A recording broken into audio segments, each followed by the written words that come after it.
NEET ticket இருக்கும் அப்படின்னு சொல்லிட்டு ஒன்று அஃபிலியேட் பண்ணிக்கிட்டு இருந்துச்சுல்ல, இந்த ப்ராடக்ட் அது வந்து ஆபாசமா இருக்கும். அதாவது இங்க பாத்தீங்களா, நான் எவ்வளவு சின்னதா இருக்கேன், எனக்கு எழுப்பும் போது அது ஆபாசமா இருந்துச்சுன்னா ஒன்னே ஒண்ணு நான் சொல்றேன். ஓகேயா? நீயே சொல்ற பால் குடிக்கும் போது அதாவது உங்க வந்து உங்களுக்கான நஷ்ட ஈட கொடுக்குமா? கொடுக்காது. சொல்லுங்க சொல்லுங்க ஆபாசத்தை வந்து சொல்லுங்க. அது ஆபாசம் இல்ல, நீட்டிக்கிட்டு இருக்கோம் நிக்கும் அப்படின்னு சொல்ற ஆபாசம் இல்ல. நான் கேக்குறேன், இப்போ டிக்டாக்ல விற்கிற ப்ராடக்ட்ஸ் எத்தனை ப்ராடக்ட்ஸ்ங்க நேச்சர் ப்ராடக்ட்ஸ்? எதுவுமே இல்லைங்க, எல்லாம் சிந்தட்டிக்ஸ், எல்லாம் வந்துட்டு கெமிக்கல். நாளைக்கு இப்போ உங்களுடைய கவர்ச்சிக்காக நீங்க ஆசைப்பட்டு இதுங்க சொல்ற இந்த கண்ட ப்ராடக்ட்லாம் நீங்க வாங்கி சாப்பிட்டீங்கன்னா நாளைக்கு உங்களுக்கு மலேசியா தான் ஒன் ஆஃப் மலேசியா தான் சொல்ல, மலேசியாவும் ஒன் ஆஃப் கண்ட்ரி பெண்களுக்கு நிறைய மார்பக புற்றுநோய் வர்றதுக்கு. ஆமா, எதனால வருது? தூக்கிட்டு இருக்கணும், ரவுண்டா இருக்கணும், பெருசா இருக்கணும், பலூன் மாதிரி இருக்கணும், ஊசி குத்தினா வெட்டார்னு வெடிச்சிடணும் அப்படின்ற மாதிரி எப்படி வெடிக்கும் வாய வைக்கிறதுனாலதான் மார்பக புற்றுநோயில எல்லா புற்றுநோயும் வருது. கரெக்டா பேசுறீங்க. இதுவும் ஒரு காரணம். நீங்க பாத்தீங்கன்னா அது தூக்கிட்டு இருக்கு, பாத்தீங்களா? எங்க உடம்பு சின்னதா இருக்கு, இது மட்டும் பெருசா இருக்கு. நீ உண்மையாவே குடிச்சேன்னு நாங்க பார்த்தோமா? அத சொல்லுங்க, அது உண்மைதான். அந்த இஃபெக்ட்ல வேற யாராச்சும் நான் சொல்லிட போறேன். ஓகேவா? உனக்கு காசு வரணும்னா மக்களை முட்டாதாக்காத, அடுத்தவங்க தலை இழிச்ச வாய்க்கு தலையில வந்து இதை தூக்கி கட்டிடாத. ஒண்ணுக்கு மேவாங்க அப்படி இப்படி இருக்கும் தான்.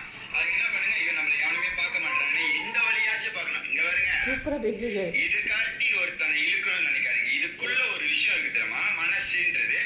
அதை காட்டி ஒருத்தனை இழுத்தும் போதுதான் அந்த அன்பு, அந்த ரிலேஷன்ஷிப் ரொம்ப நாளைக்கு இருக்கும். வெளியே இருக்கிறத காட்டுனீங்கன்னா அதை பார்த்துட்டு அது மூலியமா என்னென்ன பண்ணணுமோ பண்ணிட்டு முடிஞ்ச உடனே அவன் போயிடுவான். இதை காட்டி வரக்கூடிய ரிலேஷன்ஷிப் உங்களுக்கு தேவையா? வேண்டாம். நான் சொல்றேன், இந்த மாதிரி பொம்பளைங்களெல்லாம் நம்பாதீங்க. ஓகேவா? இவன் உண்மையாவே குடிச்சுதான் வந்து இவ்வளவு தூரம் பெருசாக்கி வச்சா, பெருசாக்கலன்னா நீங்க பார்க்கல. டிக்டாக்ல 5-6 வீடியோ போட்டுருக்கு, அதே ப்ராடக்ட் எனக்கு பாத்தீங்கன்னா இப்படி இருக்குது இப்படி சைவியூ நானும் பார்த்தேன். 5 வீடியோவா? 10 வீடியோ விட்டுருக்கு. ஒரே கழட்டிடு. எவ்வளவுதான் பெருசா இருக்கு அப்படியே கீழே தெரிஞ்சிடும்ல. அதேதான் பிஃபோர் ஆஃப்டர் இந்த மாதிரி ஆபாசம் எதுல இருக்கு, எதனால வந்து ஒருத்தவங்க பேசுறாங்க அதை பாருங்க. எடுத்து ஒரு இப்ப பாருங்க, இந்த மாதிரி ப்ராடக்ட்ஸ் வந்துட்டு டீபங்கிங் பண்ணும் போது, அதாவது இது பொய்யுங்க அப்படின்னு சொல்லிட்டு வெளியே சொல்லும் போது ஒரு சில வார்த்தைகள் தண்ணி குடிங்க தண்ணிய போங்க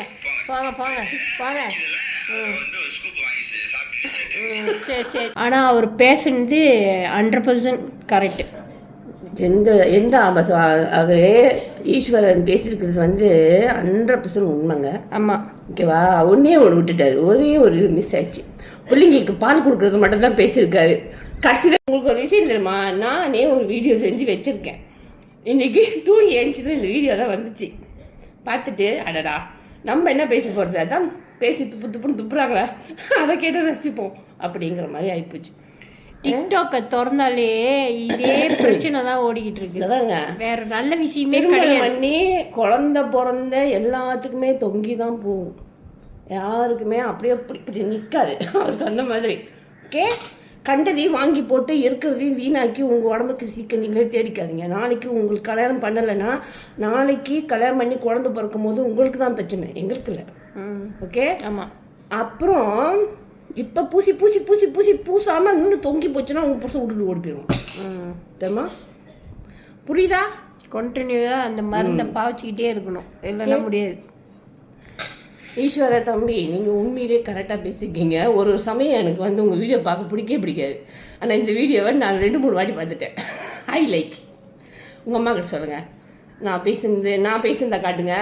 அம்மா, உங்கள் மகன் பேசுனது தப்பே கிடையாதுமா, கழுவி ஊற்றுட்டோம் அப்படின்னு ஆச்சு. எல்லாத்துக்கும் புத்தி வருதான்னு பார்ப்போம்.